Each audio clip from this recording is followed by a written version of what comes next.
أعوذ بالله من الشيطان الرجيم. بسم الله الرحمن الرحيم. والنازعات غرقا والناشطات نشطا والسابحات سبحا فالسابقات سبقا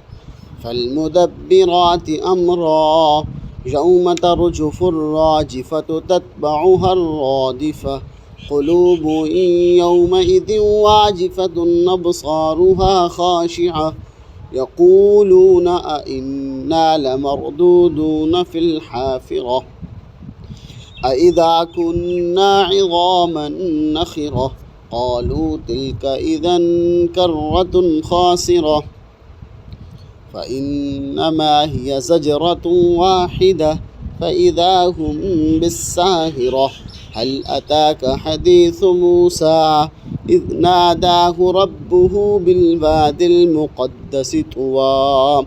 اذهب إلى فرعون إنه طغى فقل هل لك إلى أن تزكى وأهديك إلى ربك فتخشى فأراه الآية الكبرى فكذب وعصى ثم أدبر يسعى فحشر فنادى فقال أنا ربكم الأعلى فأخذه الله نكال الآخرة والأولى إن في ذلك لعبرة لمن يخشى أأنتم أشد خلقا أم السماء بناها رفع سمكها فسواها وأغطش ليلها وأخرج زحاها والأرض بعد ذلك دحاها أخرج منها ماءها ومرعاها والجبال أرساها متاعا لكم ولأنعامكم فإذا جاءت الطامة الكبرى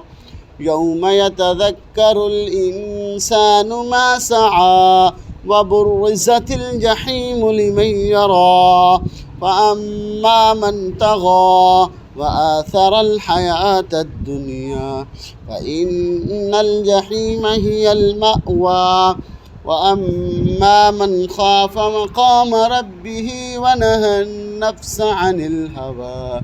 فإن الجنة هي المأوى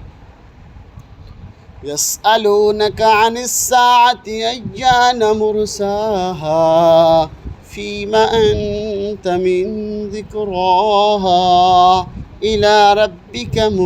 منتهاها إنما أنت منذر من يخشاها